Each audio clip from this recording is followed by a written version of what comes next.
자, 이번 시간에는 비대면 시험 대비 FAT 2급 특강 실무 수행과 관련된 부분을 제1회 실전 모의고사를 중심으로 해서 설명을 드리도록 하겠습니다. 자, 비대면 시험 8월 이후에 나오는 시험부터는 실무 시험 보는 방식이 약간 달라졌다고 했습니다. 기존의 문제를 푸는 방식은 거의 비슷하지만 실제로 나중에 조회하는 문제를 통해서 답을 추가로 요구를 하고 있기 때문에 빨리 문제를 풀어야 되고요. 그리고 조회하는 문제를 빨리 찾아갈 수 있도록 하시는 연습이 더 필요하다라고 볼 수 있겠습니다. 자, 그러면 이제 시험 문제를 한번 실전 모의고사 가지고 풀어볼 텐데요. 저희 홈페이지에서 데이터 설치를 해서 모의 1회 3651에 해당되는 회사 데이터 설치해 놓으시고 그리고 같이 풀도록 하겠습니다. 자, 그래서 모의 1회 3651이라고 하는 회사. 비대면 시험이 비대면 시험 때도 설명을 드렸지만 화면에 왼쪽에는 문제지 시험지가 있고요. 그 다음에 오른쪽에 프로그램 실무를 활용할 소프트웨어 스마트웨이를 이렇게 열어놓고 동시에 같이 작업을 진행하시면 됩니다. 그래서 이렇게 화면 왼쪽에다가 시험지 오른쪽에 프로그램 이렇게 동시에 같이 띄워놓고 하는 연습을 좀 하셔야 될 것 같아요. 저도 처음 해보니까 이게 좀 익숙지가 않더라고요. 왜냐면 저희가 습관적으로 시험지를 자꾸 쳐다보게 되잖아요. 근데 시험지가 없기 때문에 화면만 통해서 작업을 하려고 보니까 좀 이런 부분이 아직은 좀 서툴지 않나 이런 생각이 듭니다. 자, 그럼 이제 시험지 보시면 기존과 시험 문제는 똑같습니다. 자, 기초정보관리 이해해서 자료를 보고 거래처 등록, 수정 뭐 이런 부분인데요. 주의하실 게 여기 보면 제시된 자료를 가지고 자료 설명을 참고해서 수행 과제를 완료하고 그 다음에 평가 문제 물음에 답하시오라고 되어 있습니다. 그러니까 기존의 기출 문제는 요 평가 문제가 없었었잖아요. 근데 지금 하반기 때부터 평가를 하게 될 부분은 제시된 자료와 이래서 자료 설명을 보고 수행 과제를 완료를 해서 그 다음에 이제 평가 문제는 이후 페이지에 나오게 됩니다. 마지막 쪽에. 그래서 평가 문제 답까지 그러니까 빨리빨리 풀고 조회하는 문제도 빨리 풀어라. 그래서 답을 써라 이런 거죠. 자, 대신에 실무 수행과 관련된 유의사항은 기존과 똑같아서 타겟점 관련 적용은 반드시 코드를 입력하라는 것이고요. 채권, 채무, 예금과 관련된 관리 대상 거래 자료에 대해서는 거래처 코드를 반드시 입력하시오. 그다음에 자금 관리, 바드럼, 지급어음 같은 자금 관리와 관련된 개정 과목이 있는 경우에는 추가 작업이 필요하면 문제 요구에 따라서 자금 관리와 관련된 추가적인 작업을 반드시 하시오. 뭐 어음을 등록을 한다라든가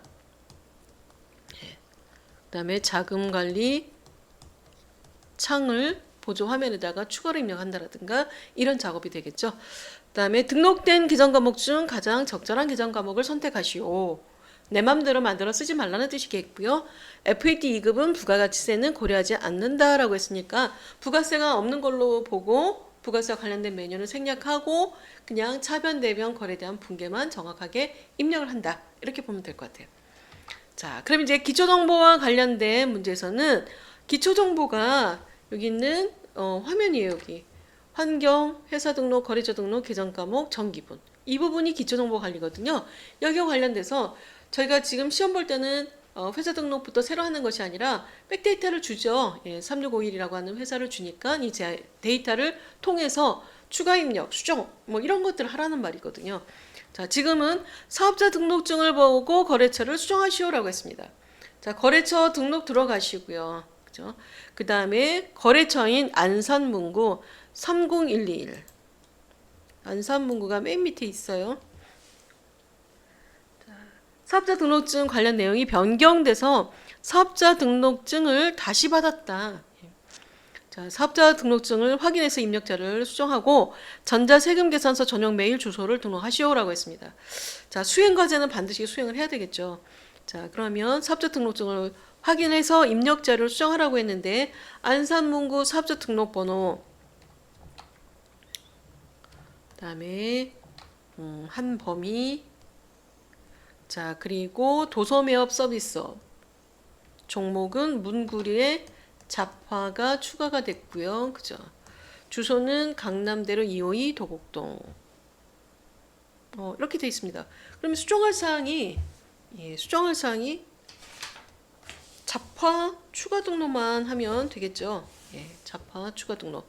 자, 그 다음에 여기 전자세금 계산서 전용 메일 주소. 메일 주소는 추가 사항이 있죠. 그래서 문구류 옆에 종목 옆에 여기다가 잡화라고 더 써주시고 넣고 추가 사항에 가서 담당자 메일 주소에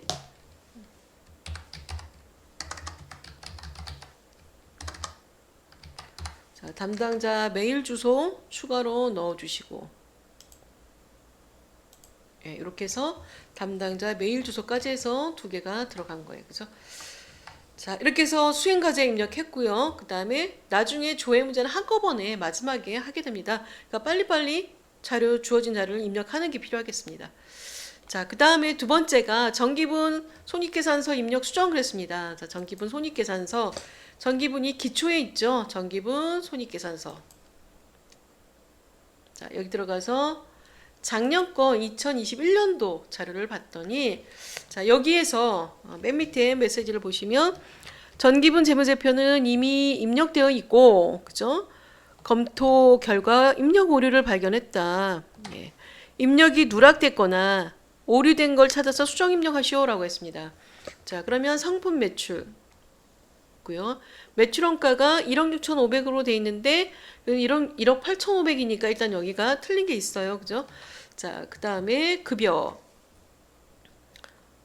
복리 후생비, 여비교통비, 다음에 접대비, 통신비, 수도강렬비, 세금과 공과금, 보험료, 차량유지비, 운반비, 이자 수익, 이렇게 다 되어 있습니다.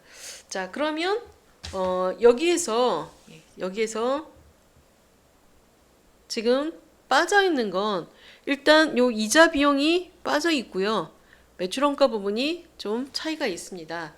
자, 매출원가 가서 더블 클릭을 해보면 여기에 기초상품 재고액이 2천만 원, 단기 매입이 1억 8천. 자, 그런데 기말 상품 재고가 지금 여기는 1,500만 원으로 돼 있는데 실제 자료에는 3,500으로 돼 있죠. 그럼 여기 기말 상품 재고가 틀려서 매출원가가 틀렸다라고 볼 수가 있죠. 자, 기말 상품 재고액은 손익계산서에 수정이 안 돼요. 그죠? 손익계산서에서 수정이 안 되기 때문에 이 부분은 재무상태표에 가서 상품 값을 여기 들어와서 보니까 여기도 지금 차액이 2천만 원이 있어요. 그죠? 자, 이거는 지금 상품의 값이 잘못되어 있다라는 거죠. 재무상태표에서 재고 상품으로 있는 재고 자산으로 있는 상품 계정의 값은 지금 기말에 안 팔리고 남아 있다라는 의미를 갖고 있는 재고 자산인 거고요. 손익계산서의 기말 상품 재고액은 원가를 계산을 할 때 기초 플러스 단기 매입 마이너스 기말 재고 해서 원가를 계산을 하게 되죠. 여기다가. 그래서 이 원가 계산을 해야 되는데 필요한 정보가 기말 상품 재고액이 재무상태표에서 값을 갖고 있기 때문에 시스템은 재무상태표의 값을 끌어다가 손익계산서에 반영을 해주도록 이렇게 세팅이 되어 있어요. 그래서 저희가 기말 상품 재고액이 틀리면 재무상태표에 있는 값을 갖다가 고쳐주시고, 자, 그러면 재무상태표 값이 바뀌어서 차익이 없어졌고요. 자, 이 값을 손익계산서에 반영을 해야 되는데 그냥 이렇게 열어놓은 상태에서는 안 나오죠. 그래서 상품 매출원가 다시 들어가시고 기초 플러스 단기 매입 기말 상품 재고 3,500만 원이 정확하게 들어왔나, 그래서 매출원가가 제대로 계산이 됐나 이렇게 보셔야죠. 자, 이렇게 해서 매출원가가 상품 매출원가 1억 6,500으로 바뀌었는지 이렇게 보시고, 그 다음에 이제 아까 누락이 됐던 이자 비용 425만 원 입력. 이렇게 해서 우측에 있는 단기 순이익의 값이 단기 순이익 시험지에 있는 회사의 실질적인 손익계산서에서 나오는 단기 순이익과 값이 같은가, 예, 이렇게 보시는 거고요. 사실 굉장히 어려운 문제입니다. 예, 그런데 저희가 기말 재고 딱 찾아서 손익계산서는 1대1 비교밖에 없어요. 그냥 같은가 계속 체크 빠졌으면 양쪽을 다 체크해서 빠졌으면 누락된 거 입력하고 금액이 다르면 수정해 주시고, 그런데 매출원가에 나오는 부분은 기초 재고 단기 매입액은 여기서 바로 고칠 수가 있지만 기말 상품 재고액은 바로 고칠 수가 없기 때문에 정기분 재무 상태표에 들어가서 수정하고 들어와야 된다. 그리고 반드시 확인을 해주셔야 돼요. 상품 매출원가 값이 수정이 되었나? 예, 왜냐하면 이 값이 바뀌어야 또 바뀐 값으로 다른 메뉴에 영향을 그 값으로 수정된 값으로 계속 연결될 수가 있습니다. 자, 그래서 손익계산서 입력 수정, 예, 살펴봤죠. 자, 그다음에 이제 거래자료 입력, 거래처별 초기 2월, 거래처별 초기 2월, 거래처별 초기 2월 기초정보관리 메뉴에 있죠. 예, 들어가시고, 자, 외상매출금, 그다음에 장기대여금 명세가 있습니다. 자, 여기서는 거래처별 초기 2월은 해당 계산 과목 더블 클릭해 주시면 우측에 전기분 재무상태표상의 금액과 거래처별 금액이 같고 차액이 0이어야 된다. 이렇게 기억하시면 되죠. 자, 그런데 이제 외상매출금을 보니까 하나도 입력된 게 없어요. 그죠? 자, 그래서 여기다가 코드란에서 F2 코드 도움 해가지고 지연 펜시 찾을 건데요. 친절하게 코드 값이 다 나와 있어요. 그죠? 110번이 2,600만 원, 111번이 1,700만 원 이렇게 해서 우측에 차액이 0이 되도록 입력해 주시면 되고요. 만약에 좀 값이 다른 게 있거나 필요 없는 거래처가 들어와 있다 그러면 삭제시켜 버리시면 돼요. 삭제하고 이쪽에 있는 시험지가 정답이기 때문에 이 값으로 그대로 반영이 되어 있으면 되는 거죠. 자, 다 지우고 새로 입력하는 게 깔끔할 수도 있습니다. 예. 자, 그 다음에 장기대여금. 장기대여금 계정. 단기대여금, 장기대여금.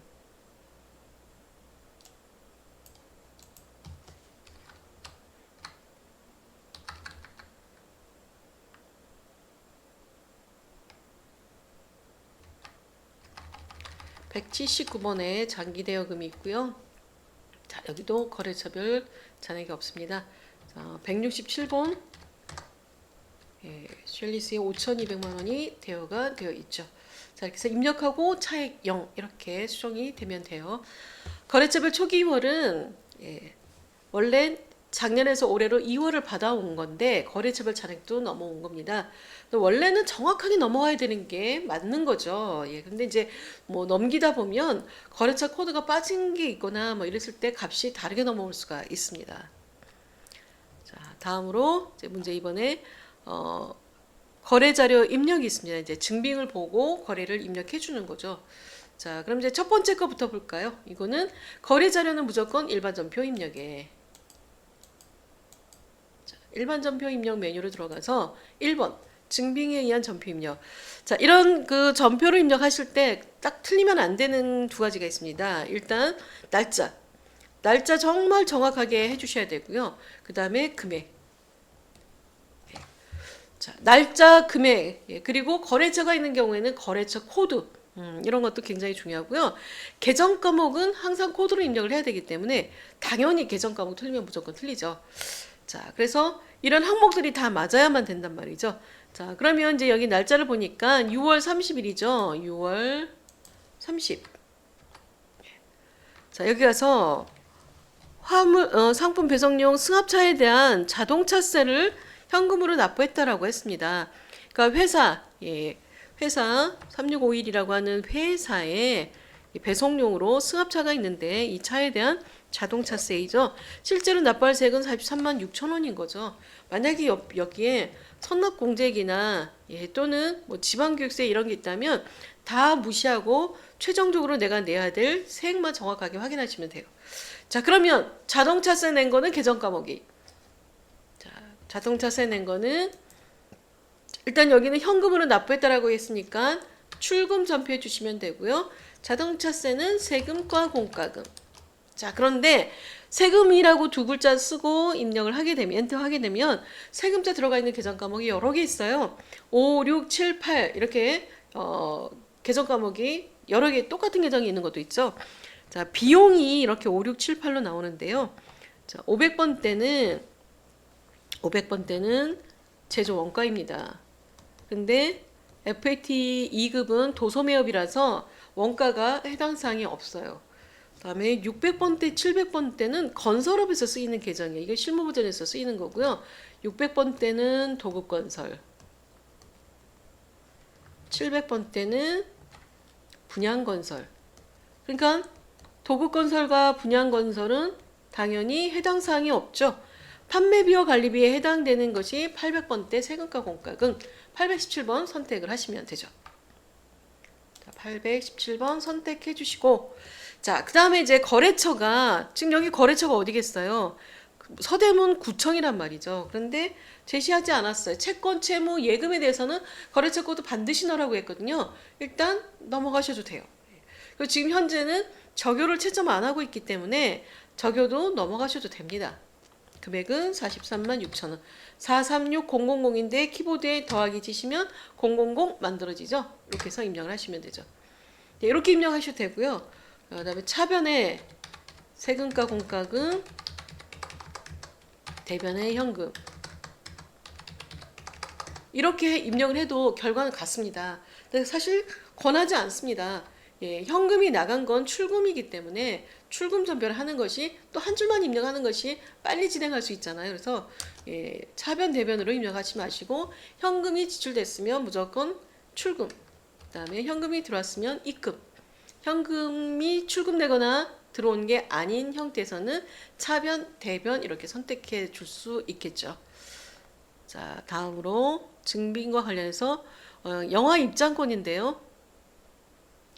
자, 이거는 자, 증빙 보실 때 날짜 금액 먼저 확인하라는 거죠. 날짜 7월 15일 날 금액은 토탈 18,000원 이렇게 되어 있습니다. 자, 그리고 이제 설명을 보시면 자료 설명 개인 용도에 사용할 영화 입장권을 현금으로 구입했다 그랬어요. 사장님이, 기업주가 개인적으로 보려고 영화를 티켓을 구입을 했는데 회사 비용으로 처리가 됐다라는 거죠. 개인 기업인, 지금 FAT 2급은 개인 기업이라고 그랬어요. 개인 기업에서는 대표자가 개인 용도로 쓴 건 다 인출금으로 처리합니다.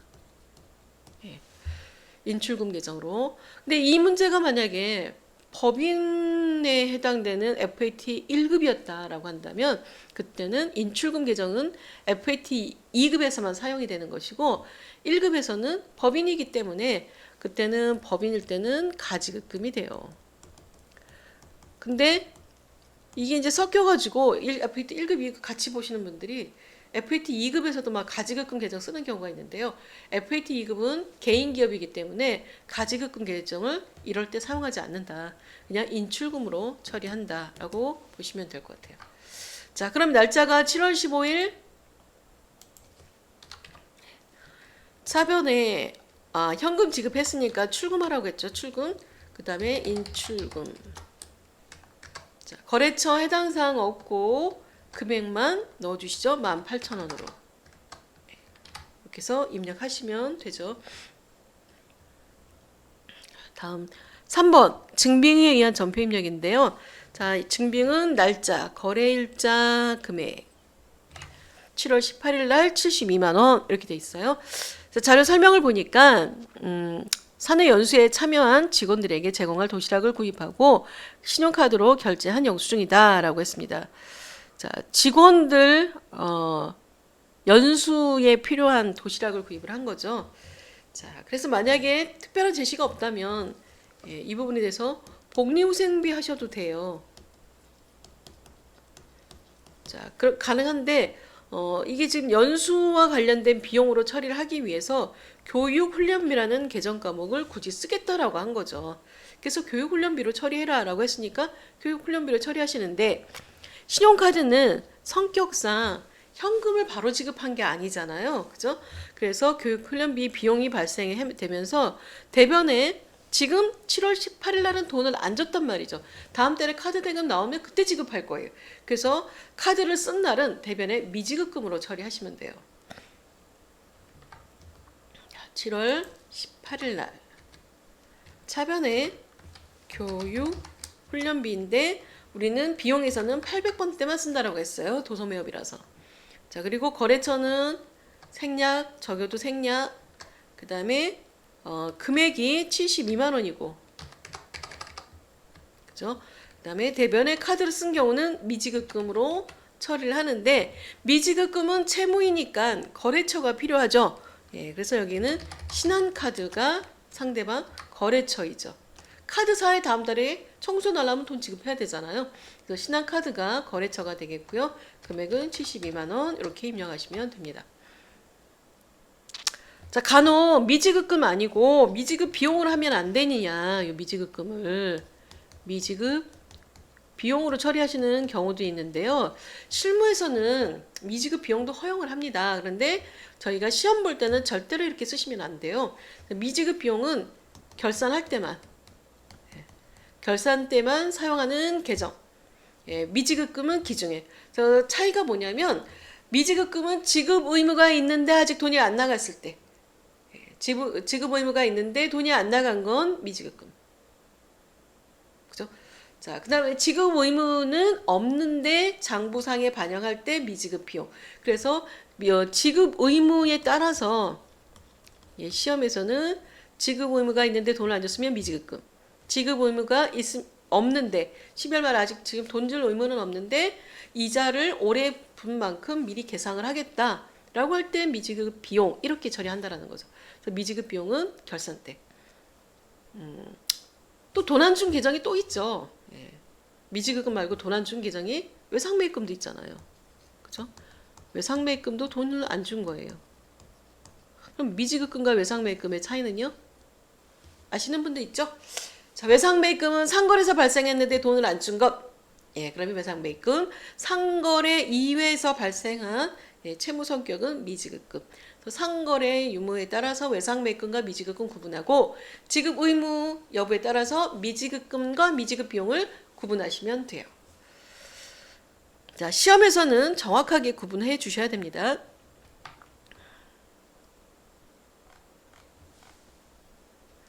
자, 네 번째는 재고자산 매입과 매출 거래에 대한 건데요.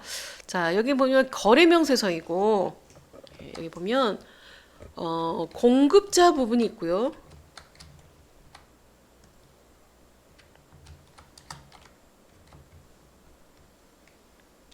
공급받는 자 부분이 있습니다. 자, 공급자가 지금 우리가 하고 있는 회사가 3651이라고 하는 회사이죠. 3651이라고 하는 회사가 지금 공급자 쪽에 있고 거래명세서가 공급자 보관용 그랬습니다. 물건을 파는 사람이 보관할 용도 이렇게 되어 있는 거죠. 그러니까 지금 공급자 보관용이라고 하고 우리 회사가 공급자 쪽에 있다라는 건 지금 매출과 관련된 거래이다라고 보셔야 된다라는 거고요. 만약에 3651 회사가 공급받는 자 쪽에 있다. 그러면 공급을 받는 거니까 매입자 입장이 되는 거죠. 그럴 때는 매입 거래 이렇게 보시면 되겠죠. 자, 그럼 이제 여기에서 거래명세서를 통해서 거래가 일어났고 8월 5일 날 그죠? 그다음에 여성지갑 여기 지금 3651이 도소매업인데 지갑을 도소매하는 곳이에요. 그래서 여성 지갑을 지금 판매를 한 거죠. 10개 10만 원씩 해서 팔았습니다. 은재 펜시라고 하는 회사에다가. 자, 이게 지갑을 판매하고 발급한 거래명세서이고 그 다음에 8월 5일 이전에 계약금이 있었어요. 자, 계약금을 뺀 나머지를 수표로 받았다라고 했습니다. 자, 그러면 이제 계약금을 찾아봐야죠. 8월 1일 날. 자, 여기서 8월 1일을 찾아보셔도 되고요. 거래처 원장에서 찾아보셔도 됩니다. 거래처 원장이나 계정별 원장이나 또는 일반 전표입력이나 거래량이 들어가 있는 곳이면 되는데요. 8월 1일 일반 전표입력으로 들어가면 바로 찾을 수가 있죠. 계약금이니까 미리 받은 건 선수금으로 대변에 들어와 있죠. 자, 지금 8월 1일 날 은재 펜시에서 선수금이 10만 원이 들어온 게 있어요. 10만 원이 있고 100만 원을 지금 팔았으니까 나머지 90만 원만 저희가 받으면 되죠. 자, 그럼 이제 8월 5일 거래를 가서 8월 5일 날 자, 대변에 상품을 팔았고 100만 원어치를 그리고 대금을 100만 원을 다 받아야 되는데 선수금이 있었어요. 그런데 선수금은 채무이기 때문에 채무로 부채 성격으로 갖고 있기 때문에 자, 여기는 거래처를 넣어야죠. 은재 펜시를 걸어주시고 10만 원만큼 있었다. 예, 그리고 이제 나머지만큼 현금으로 받을 건데 잔액을 자기압 수표로 받았다. 타인이 발행한 수표를 내가 받으면 나는 현금, 그죠? 자, 현금으로 처리해 주시고 90만 원. 예, 이렇게 해서 상품 매출에 대한 거래를 입력하시면 되겠습니다.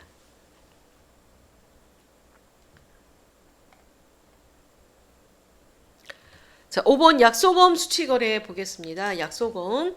자, 전자음으로 어음을 받은 거래예요. 수치니까 받았다라는 뜻이죠. 자, 그러면 지금 유진 아울렛이라고 하는 회사가 발행을 해서 3651 우리 회사 귀하해가지고 어음을 나한테 줬어요.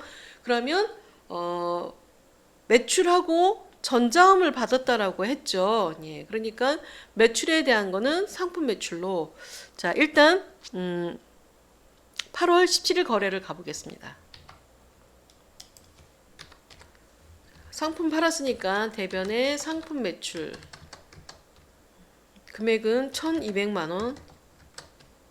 그다음에 어음을 받았죠. 차변에 받으러. 그리고 채권 성격이니까 거래처가 들어가야죠. 유진 아울렛 금액은 1200만 원. 자, 이렇게 해서 거래자를 입력을 했는데 자금 관련 정보를 입력해서 바드럼 현황에도 반영하라고 했습니다. 자, 바드럼 계정에서 F3 키를 누르시면 하단에 바드럼 관리가 표시가 되고요. 요 바드럼 관련된 창을 입력을 해라라고 하는 주문인 거죠. 자, 그럼 이제 여기서 보관을 했고 그 다음에 전자음이죠. 어음 종류 6번 선택해서 전자음 어음 번호는 020-2022-0817 0022446667 해서 한 장을 받았고요. 발행일은 8월 17일이고 지급기일은 만기일이죠. 2022년 11월 17일까지 들어가야 되고요. 지급은행이 우리은행 그다음에 충정로 지점까지 이렇게 하면 완벽하게 바드럼에 대한 거래 내역이 입력이 된 것입니다. 자, 이렇게 해서 약소금, 자금과 관련된 거래인 약소금 받은 거래죠. 자, 이렇게 입력을 하고 난 다음에 원래 이렇게 제시된 거 보면 자금 관련 정보를 입력해서 바드럼 현황에 반영하시오 그랬죠. 그러면 입력만 하는 게 아니라 바드럼 현황에도 넣으라는 거죠. 자금 관리 쪽에 보시면 바드럼 현황에 여기도 들어와 있어야 된다. 예, 지금 입력한 유진 아울렛 거 있습니다. 세 번째 11월 17일 만기인 유진 아울렛 보관 이렇게 들어와 있어야 된다는 거죠. 근데 이제 저희가 입력만 하고 끝내는 거는 바드럼 현황은 반드시 들어가야만 값을 저장해 주지는 않습니다. 저희가 거래자료 입력을 전표 입력에 입력을 하고 나면 바드럼 현황은 이미 가 있어요. 굳이 내가 들어가지 않아도 현황에 이미 반영이 되어 있기 때문에 굳이 바드럼 현황 가서 다시 한번 확인해라 이런 얘기는 안 한다라는 거죠. 그런데 이제 이렇게 자금 관리를 입력하는 이유는 바드럼 현황 이런 데서 만기일별로 거래처별로 그다음 이런 내역을 보관하고 있는지 할인인지 배선인지 이런 것들 다 검토하기 위해서 현황 관리를 하고 있단 말이죠. 예, 그런 내역으로 검토를 해주시면 되겠습니다. 자, 약소금 수치거래에 입력을 했고요. 그 다음에 증빙에 의한 전표 입력해가지고 여기 보면 고용보험, 예, 고용보험에 대한 내역이 나왔습니다. 자, 저희가 4대 보험이 있죠. 예, 4대 보험이 있는데 4대 보험이 뭐뭐 있죠? 국민연금, 건강보험, 고용보험, 산재보험.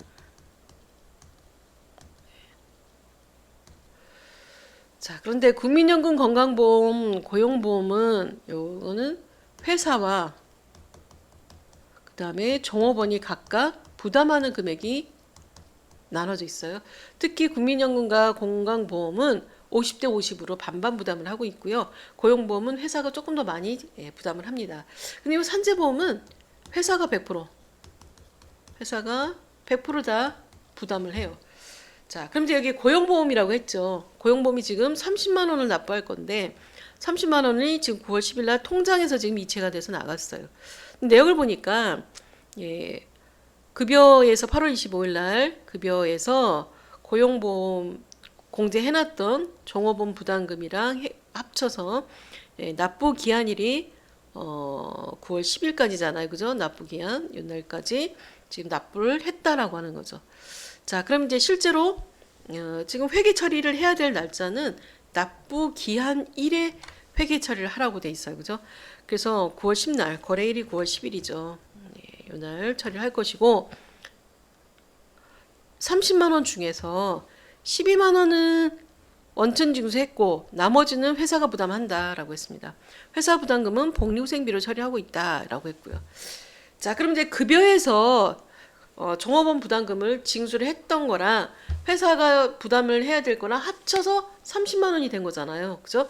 자, 회사 부담금은 복리후생비 한다라고 했었고 근로자, 종업원이 자기가 봉급 급여 받으면서 고용보험 부담했던 건 무슨 계정으로 처리했죠?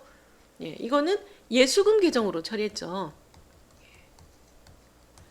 대변의 예수금으로 처리했었거든요. 그래서 이제 실제로 납부하는 9월 10날은 예수금으로 종업원이 부담했던 금액 예수금은 12만 원. 그 다음에 회사가 부담하는 금액은 복리후생비로 18만 원. 그런데 이걸 다 현금으로 나간 게 아니라 통장에서, 그죠? 보통 예금에서 30만 원이 지급이 됐다. 이렇게 보면 되죠. 자, 이렇게 해서 9월 10날 거래를 일반 전표 입력에 입력하시면 되겠습니다. 자, 일반 전표 입력 들어가서 9월 10날 차변의 예수금 12만 원이고 차변의 복리후생비 18만 원이고 그다음에 대변의 보통예금은 통장이죠. 네, 통장은 지금 여기가 농협이니까 농협은행을 거래처 코드로 반드시 입력해야 되죠. 네, 이렇게 해서 거래 자료를 9월 10일자로 입력을 하시면 되겠습니다. 자, 계정 과목 800번대 복리후생비 써야 되는데 511번 입력했다. 맞을까요? 틀릴까요? 틀렸죠. 네. 시스템은 원래 특히 이제 500번대, 800번대 나누는 이유는 다 이 성격이 갖고 있는 성격이 손익계산서에 갈 것이냐, 원가명사서로 갈 것이냐 이런 가는 길을 정해주기 때문에 틀린 답이 될 수밖에 없습니다. 나중에 손익계산서 조회하게 되면 511번으로 입력하면 이 금액만큼 손익계산서 비용이 덜 잡히는 거죠. 이렇게 다른 답이 나올 수가 있다. 계정 과목 코드 정확하게 입력해 주시고 채권, 채무, 예금 계정은 거래처 코드 반드시 입력해 주시고요. 자, 다음 7번 대손해 발생과 설정 그랬는데 9월 23일이고요. 자, 짱구 상사가 파산해서 외상매출 250만 원 못 받게 됐습니다. 자, 그러면 이때는 저희가 먼저 검토해야 될 게 있죠. 대손 충당금이 얼마나 남아있나 먼저 봐야죠. 자, 그러면 지금 9월 23일 시점에서 학계잔액 시산표를 가가지고 9월 23일 시점에서 외상매출금에 대한 대손 충당금이 지금 91만 원 남아 있어요. 91만 원 확인하고 91만 원 다 쓰고 250만 원보다 지금 부족하니까 250만 원에서 91만 원 차감한 차액만큼은 부족하니까 대손 상각비로 처리를 해주시면 되죠. 자, 그러면 일반 전표 입력 9월 23일 날짜로 가서 자, 파산해서 외상매출금 못 받게 됐으니까 대변의 외상매출금 그런데 거래처 넣어야죠.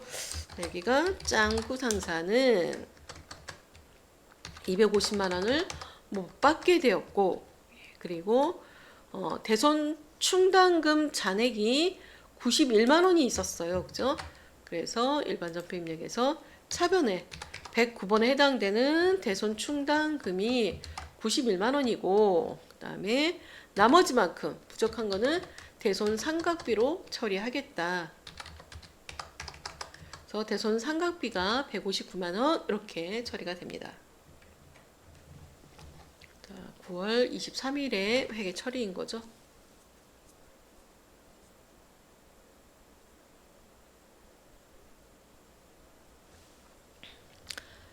다음 8번 문제 볼까요? 통장 사본에 의한 거래 입력. 자, 11월 10날인데요. 예. 소윤 상사의 차주신 금액 25만 원으로 되어 있습니다. 그죠? 거래일은 11월 10날, 금액은 25만 원. 차주신 금액으로. 그죠? 자, 그다음에 자료 설명을 보면 상품을 구입하기로 계약하고 계약금을 이체해서 지급을 한 거예요. 자, 계약금 성격 두 가지가 있죠. 구매할 때 계약금은 선급금, 판매와 관련된 계약금은 선수금, 그죠? 선수금 미리 받았다는 뜻이고 선급금 미리 지급했다는 의미가 되겠습니다. 자, 그러면 이제 지금 요 거래는 11월 10날, 11월 10날, 자. 대변에 보통 예금에서 나간 건 농협이고 25만 원이 지급이 됐고, 그다음에 요 금액은 계약금이라고 그랬죠. 차변엔 선급금으로. 그런데 소연 상사에, 자, 이렇게 해서 선급금 처리해 주시면 되죠.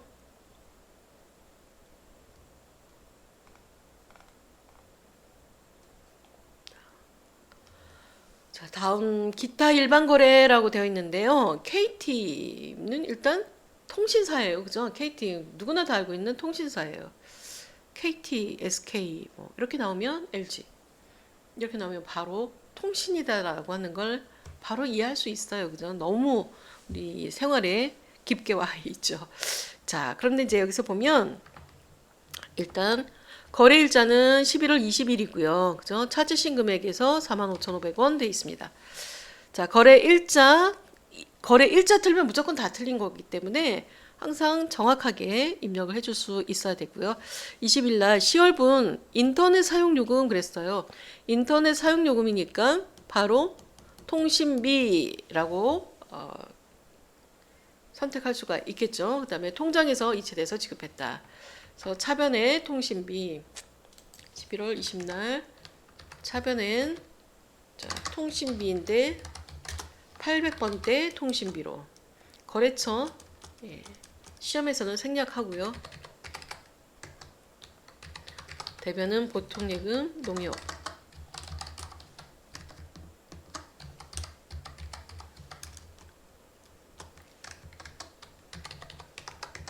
자, 이렇게 해서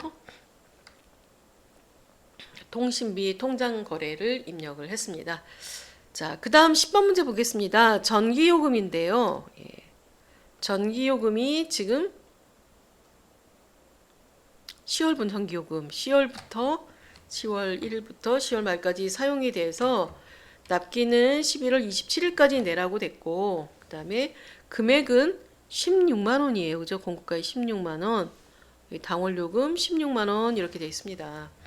자, 그럼 이제 일단 영수증만 먼저, 증빙만 먼저 살펴본 거고요. 자, 그리고 자료 설명을 보겠습니다. 예. 10월분 전기요금을 납기일에 현금으로 냈다라는 거죠. 납기일이 아까 11월 27일로 돼 있었잖아요. 납기일에 거래자를 입력하는데 전력비 계정을 쓰시오라고 했어요. 자, 그러면 이제 거래일이 납기일이니까 11월 27일 날, 그죠? 11월 27일 날. 자, 현금 나갔으니까 출금이고요. 전력비 계정 쓴다라고 했습니다. 800번대 전력비. 자, 기존 회계 이론 책에 보면 전기요금을 수도광열비 계정으로 처리하도록 하고 있습니다. 수도광열비 처리를 할 수도 있는데 수도 광열비와 또 실무적으로는 전기요금에 대해서는 전력비 계정을 해서 구분해서 쓰고 있기 때문에 전력비 계정을 이제 사용하도록 해서 시험에서는 전력비 계정이라고 제시를 해준 거고요. 실무적으로는 전력비 계정 또는 수도 광열비 계정으로 쓰시는 경우들도 있긴 합니다. 저희 시험이니까 전력비 계정 제시를 했고, 전력비 계정을 제시했음에도 불구하고 수도 광열비도 해당되지 않느냐라고 이의 신청하시면 틀린 거예요. 예, 왜냐하면 여기에 전력비 계정으로 회계 처리할 것 이렇게 제시를 했잖아요. 그죠? 전력비 계정을 쓰라고 했기 때문에 전력비 계정을 반드시 써야 된다라는 거죠. 자, 그래서 거래자료 입력을 10문제를 입력을 했는데요. 실제로 이제 8월 2월 시험에서는 문항 수가 좀 줄어들 것 같습니다. 10문제가 다 나오지는 않을 것 같습니다. 자, 그다음에 문제 3번에 전표 수정하라고 됐습니다. 여기 자료를 보시면 9월 14일 날 매출 저 방문에 사용할 음료를 현금으로 구입을 했다라고 했습니다. 자, 9월 14일자 거래를 한번 가보죠. 9월 14일자 갔더니 거래처 방문 때 음료수를 16,000원 구입을 했는데 실제로 입력된 게 복리후생비로 돼 있어요. 그죠? 이거는 매출 거래처니까 접대비로 했어야 되는데 복리후생비로 됐다라고 했으니까 계정 과목을 바꾸시면 되죠. 자, 이거는 접대비 800번대 접대비. 자, 두 번째 전표 누락. 자, 요거는 코레일, 코레일 승차권이에요. 그리고 운임 요금 얼마로 돼 있나요? 날짜가 11월 25일. 그다음에 운임 요금은 9,600원이죠. 9,600원에서 할인 금액이 있고 영수액. 그러니까 요금액 쓰시면 안 되고 실제로는 영수액 8,500원이 여비 교통비인 거죠. 예. 서울에서 수원, 조치원 이렇게 가는 기차표이다. 자, 그럼 이제 이 자료가 누락이 됐다라고 했습니다. 출장 간 경비이고 당일 현금으로 지급했고 여비 교통비로 회계 처리하고 있다라고 했습니다. 자, 그러면 영수증이 아까 11월 25일이었죠. 자, 11월 25일 날 출금 여비 교통비 800번대 여비 교통비 금액은 8,500원.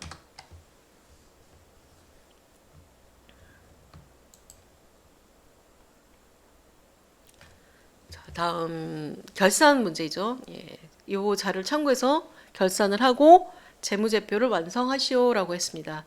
자, 첫 번째 수동결산인데 수동결산은 다른 의미 없습니다. 그냥 일반 전표 입력해서 결산 적립 분계를 입력하라는 것이고요. 자동결산은 결산자료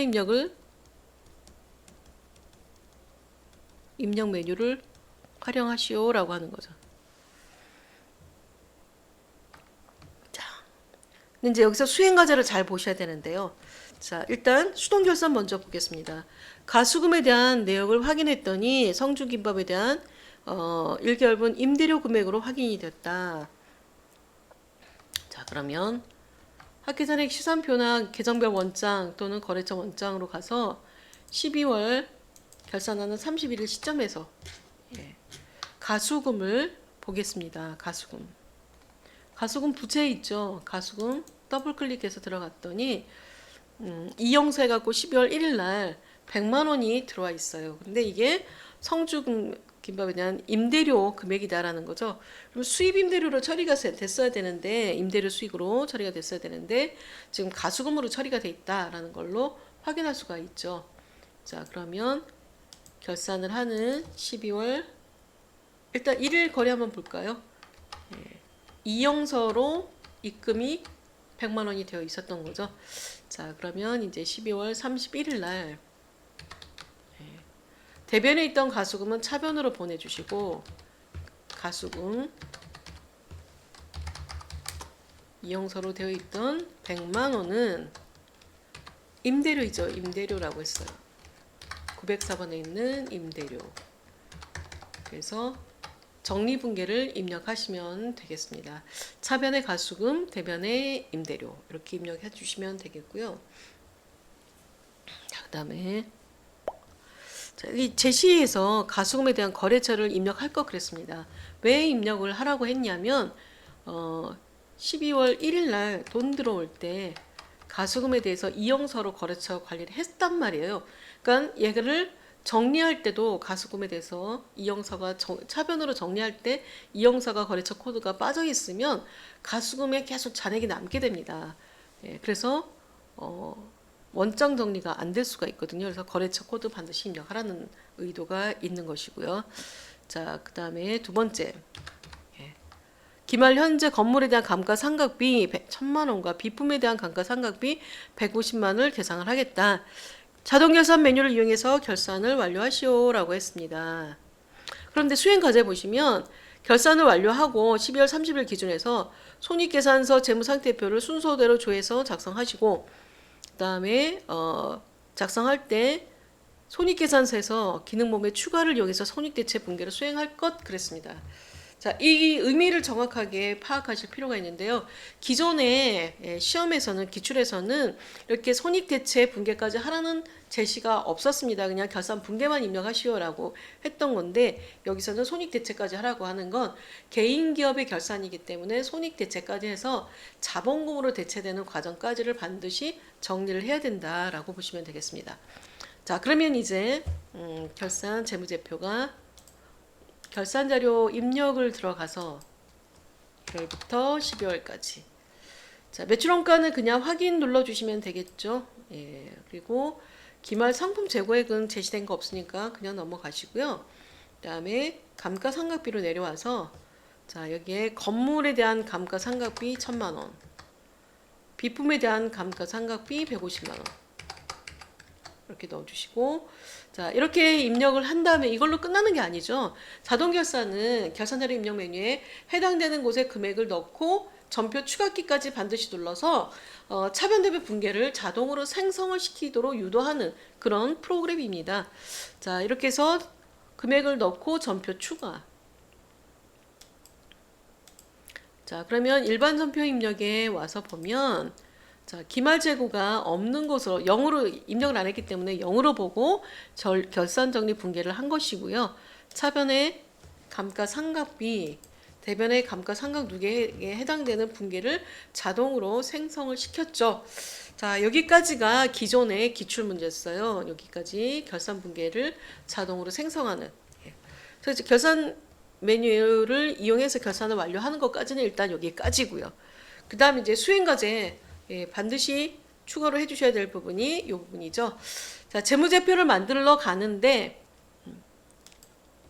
손익계산서 먼저 가고 12월로 먼저 가시고 그 다음에 여기 위에 보면 기능모음 안에 추가키가 있습니다. 이 기능모음 안에 추가키가 있어요. 이 추가키를 클릭을 해서 손익대체 분계를 한다라고 하는 건 지금 여기 수익과 비용이 있죠. 개인 기업의 자본금 때문에 그런 건데요. 개인 기업의 자본금은 기초 자본금에 플러스 마이너스 인출금 플러스 마이너스 단기 순이익 이렇게 해서 개인 기업의 기말 자본금이 완성이 되는데 여기서 요 단기 순이익이 자본금이 되려면 이렇게 수익과 비용에서 수익을 손익계정으로 비용을 또 손익계정으로 서로 대체를 시키면 차액, 손익계정의 차액이 단기 순이익의 의미이거든요.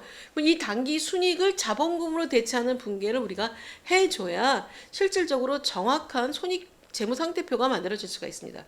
자, 지금 추가를 안 한 상태에서 재무상태표를 가게 되면 자본금에 가면요. 지금 여기에 자본금 여기 지금 자본금과 기초자본금과 인출금이 들어와 있어요. 자, 그런데 아직은 단기 순이익까지는 반영이 안 된 상태이다라는 것이고요. 자, 손익계산서 가가지고 기능 모음 추가 키 눌러서 30건의 데이터가 추가되었습니다. 나오죠. 추가하시고 나면 지금 여기 수익과 비용에서 단기 수익이 나왔던 요 금액 314-838-030 요 금액이 이제 자본금으로 대체가 되는 거죠. 자, 요 과정에 해당되는 걸 분계를 끊어서 해야 되는데 저희가 그냥 추가 키만 눌렀다라는 거예요. 자, 일반 전비 입력에 가서 12월 31일자로 다시 조회를 해보면 여기에 수익은 우리 저희가 결산자료 입력을 통해서 했던 분계, 결산 분계, 다음 분계가 이제 손익계산서라고 표시가 되어 있으면서 자, 수익 여기에 매출액이 지금 손익계정으로 대체가 되어 있는 거고요. 또 비용들이 다 손익계정으로 대체가 되어 있습니다. 자, 그래서 수익과 비용이 반대 계정으로 상계 정리를 해줬고 요 손익에 해당되는 계정이 자본금으로 대체가 된 과정을 볼 수가 있죠. 여기서. 자, 그러면 손익 단기 순이익이 지금 자본금으로 대체된 분계까지가 끝났다라고 볼 수가 있죠. 자, 이렇게 해놓은 다음에 재무상태표를 가서 다시 한번 조회를 눌러보시면 맨 밑에 이제 자본금에 단기 순이익까지 반영이 되어 있는 자본금이 될 것이다. 자본금 더블 클릭을 해보시면 전기에서 넘어온 기초자본금에다가 그다음에 단기 순이익까지 반영이 된 이러한 자본금 계정이다라는 걸 확인할 수가 있습니다. 그래서 개인 기업에서는 잉여금 처분계산서가 없기 때문에 손익계산서에서 단기 순이익에 해당되는 금액을 추가키 눌러서 손익대체 분계를 완성을 한다라고 보시면 될 것 같습니다. 자, 이렇게 해서 이제 결산까지 마무리를 졌고요. 결산을 하고 나면 실무 수행 평가가 나옵니다. 그래서 이 20문제 문항에 대한 답을 찾아야 되는 거죠. 자, 하나씩 찾아보도록 하겠습니다. 저희 여태까지는 이제 제시된 문제를 가지고 과제를 계속 수행을 했던 것이고요. 자, 이 과제 수행된 걸 갖고 평가 문제, 평가 문제 답을 답안수로 메뉴, 우리 원래 시험 보면 요 화면 위에 여기에 답안 저장 키가 있죠. 이 안에다가 이제 요 평가 문제의 답을 써서 등록을 해라 이런 거죠. 자, 그러면은 1번부터 찾아보겠습니다. 환경 설정 내용 중에서 자, 그럼 환경 설정 메뉴로 한번 가볼까요? 1번 환경 설정에서 신용카드 기본 계정 회계 쪽에 신용카드 기본 계정 여기에 카드 채무와 관련된 계정은 몇 번 코드로 되어 있냐 이 말이죠. 카드 채무는 미지급금으로 그래서 253번 미지급금으로 되어 있다. 이게 3점이다. 그러니까 기초 백데이터가 되어 있는 것도 확인할 줄 아는가라고 하는 것이죠. 자, 그 다음에 이제 2번 문제는 카드 거래처 중에서 매출 카드 거래처가 아닌 것은 그랬습니다. 자, 그러면 카드로 등록된 거를 찾아보면 빠르겠죠. 거래처 등록 가서 카드가 매출로 등록된 게 있고요. 매입으로 등록된 게 있습니다. 그죠? 매출로 등록된 거래처가 아닌 것 이걸 물어보는 거죠. 자, 삼성 롯데 BC. 그러니까 국민카드가 등록되어 있지 않은 거죠. 자, 그다음에 3번 4월 말 보통예금 계정 잔액이 가장 많은 은행은 그랬습니다. 자, 이거는 은행에 대한 내역인데요. 거래처 원장에서 찾아보셔도 되고 또는 뭐 예적금 현황에서 보셔도 됩니다. 일단 보통예금 계정 잔액 4월 말로 그럼 거래처 원장이 빠를 것 같아요. 자, 잔액으로 1월 1일부터 4월 30일까지 보통예금 계정으로 이렇게 찾아보시면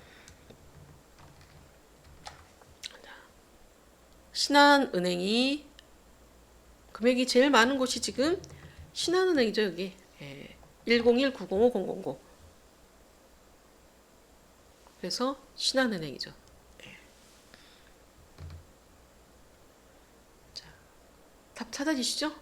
자, 다음 상품 계정의 잔액은 얼마인가 그랬습니다. 5월 말. 그러면 이거는 계정별 원장 가셔도 되고요. 또는 합계잔액 시산표 가셔도 되고 재무상태표 가셔도 되고요. 저는 합계잔액 시산표에서 보겠습니다. 자, 상품 계정의 값은 상품 계정의 잔액은 105-355-000.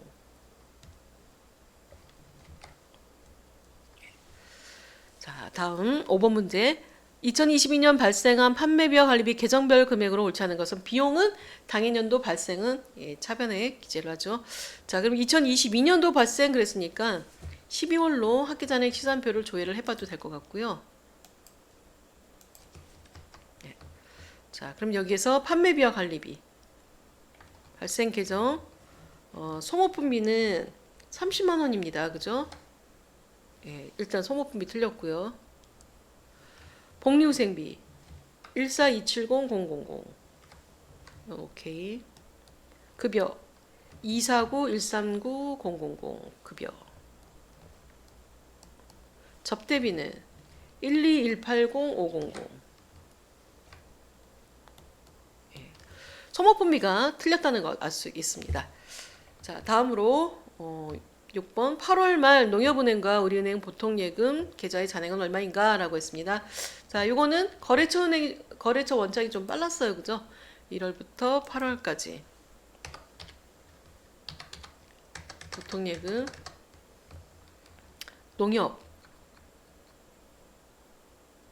농협이 75473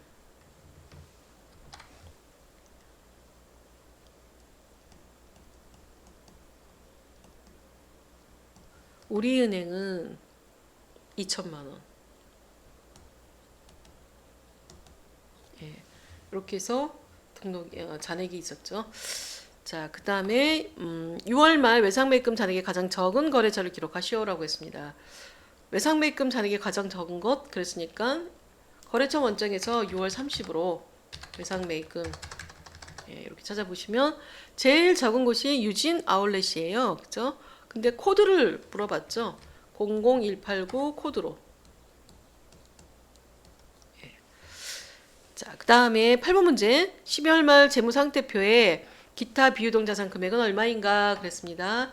재무상태표로 가서 12월 말 그 다음에 기타 비유동자산 여기는 7천만 원으로 되어 있습니다. 그죠? 7천만 원. 자, 9번 12월 말 현재 선수금 계정 잔액이 가장 많은 거래처 코드 거래처 원장이죠. 거래처 원장 가서 12월 말 현재 선수금 계정 잔액이 제일 많은 곳은 주식회사 다크 102번 주식회사 다크 102번. 자, 다음 5월 한 달 동안 외상매입금 증가액은 얼마인가 그랬습니다. 5월 한 달 동안 만에 값을 물어본 거죠. 그럴 때는 외상매입금 계정 계정별 원장이 더 나을 것 같아요. 그죠? 5월 1일부터 5월 외상매입금 5월달 걸로 보면 5월달 걸로 보면 외상매입금이 사실은 감소를 했죠.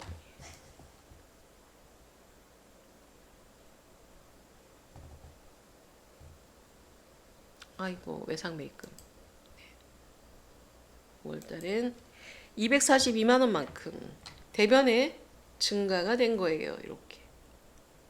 그래서 242만 원만큼이 대변에 더 5월달에 외상매입금 증가가 됐다라는 걸 확인할 수가 있죠.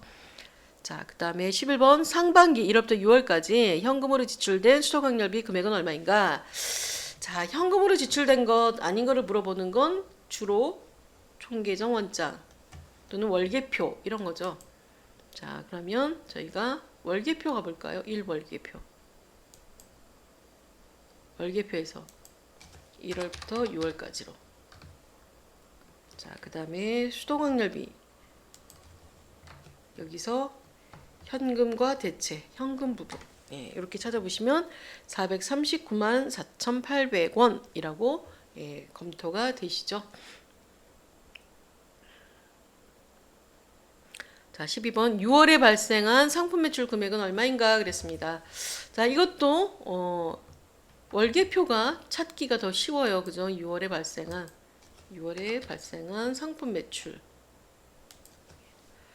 자, 그러면 상품 매출 금액은 합계금액 95675 000에서 9,567만 5천 원 이렇게 검토하실 수 있죠. 자, 다음으로 13번 보시면 12월 말 거래처 현대카드에 대한 미지급금 잔액은 얼마인가 그랬습니다. 자, 거래처 원장으로 가서 12월 말에 현대카드에 대한 미지급금 그랬으니까 미지급금 계정으로 가서 현대카드 99603 계정으로 찾아보면 여기에 현대카드 값이 남아있는 게 10만원 남아있다라는 거 알 수가 있죠. 10만원. 자, 다음 14번 9월 말 외상매입금 잔액이 가장 많은 거래처의 코드를 기록하시오라고 했습니다. 9월 말 외상매입금 잔액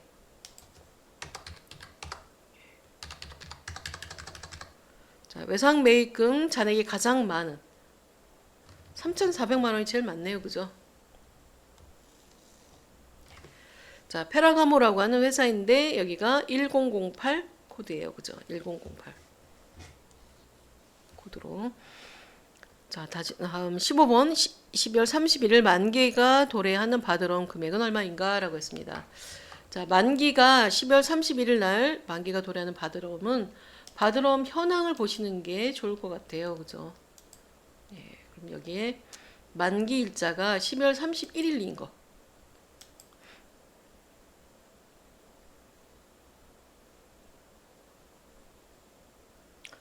그래서 소연 상사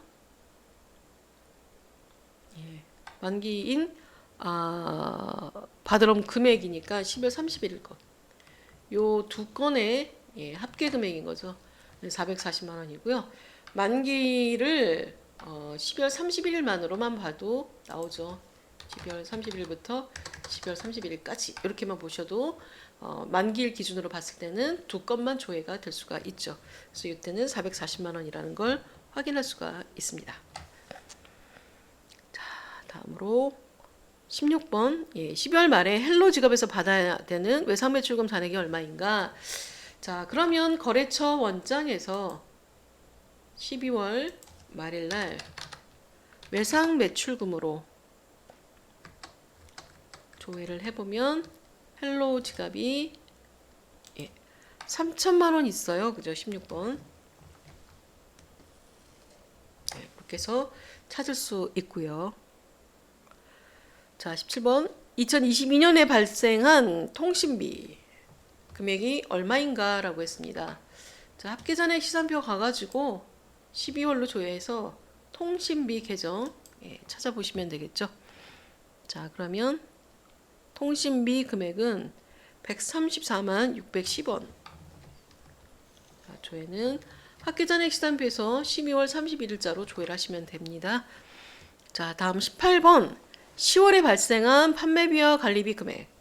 자, 10월달 한 달에만 발생한 걸 물어봤으니까 1월계표, 그 다음에 월계표 가서 10월. 자, 그리고 판매비와 관리비 금액.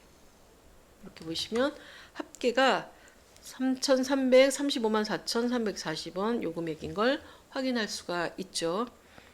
자, 그 다음에 19번 12월 말 현재 무형자산 금액은 얼마인가 그랬습니다. 합계잔액 시산표 보셔도 되고요. 재무상태표 보셔도 되고요. 재무상태표를 볼까요? 12월 달에 무형자산 유형 무형. 자, 무형자산이 소프트웨어 1,500만 원이 있습니다. 무형자산 자체를 물었으니까 1,500만 원 이렇게 보시면 되겠고요. 자, 20번 12월 말 영업의 수익의 금액은 얼마인가 라고 했습니다. 12월에 영업의 수익은 손익계산서를 가서 영업의 수익 1,372만 원. 그래서 답을 찾았습니다.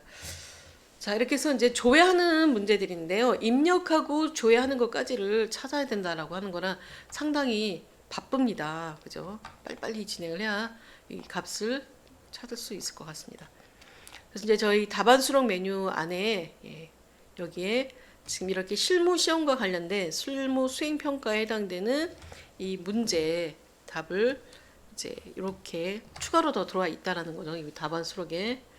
그러면 여기에 실무 수행 평가에 해당되는 추가적인 답을 더 기재를 해서 그래서 답안 제출 같이 해주시면 되고 또 원래도 있었던 이 조회 문제가 있었죠. 회계정보 분석해서 자, 여기에 일일 자금 명세 격리일보 메뉴로 가서 자 여기는 3월 31일 날 일일 자금 명세의 내용으로 올바른 것은 그랬습니다. 자 그러면 이거는 보통예금은 지금 285 976 000 그랬는데 보통예금이 지금 잔액이 2억 6천 58만 6천 원이죠. 일단 1번 틀렸어요. 그죠? 그다음에 당좌예금 2,620만 원 잔액 있습니다. 그건 오케이고 받으러움은 잔액이 3,060만 원이죠. 틀렸고요. 그다음에 단기 차입금 잔액이 지금 1,000만 원이 있어요. 그죠? 5천만 원 있다라고 했으니까 틀렸어요. 그래서 이 당좌예금만 맞는 답이죠. 자, 그다음에 총계정 원장 들어가서 상반기 복리후생비 금액이 가장 많이 발생된 달과 가장 적게 발생된 달은 그러면 1월부터 6월까지만 보라는 거죠. 상반기니까 요것만 보는데 여기서 가장 많은 달은 2월이 가장 많죠. 그 다음에 가장 적은 달은 3월이에요. 그죠? 그래서 2월과 3월 많이 발생된 건 2월이고 가장 적은 건 3월이고 이렇게 해서 볼 수 있습니다. 자 이렇게 해서 일의 모의고사를 가지고 실무 수행 평가 부분에 대한 걸 같이 풀어봤는데요. 상당히 시간이 많이 걸렸습니다. 자 기존에 있던 걸 입력도 해야 되지만 조회하는 것까지가 있어서 더 많죠. 그래서 실무 수행은 기존의 기출은 자료를 설명을 보고 평가 문제에 대해서 입력을 하도록 하고 있었는데요. 자, 지금 비대면 시험에서는 8월 이후 시행하는 비대면에서는 자료 설명 보고 그 다음에 수행 자료에 대해서 입력해야죠. 그죠? 평가 문제 과제 수행하고 그 다음에 평가 문제에 답을 하라는 거죠. 평가 문제에 답안을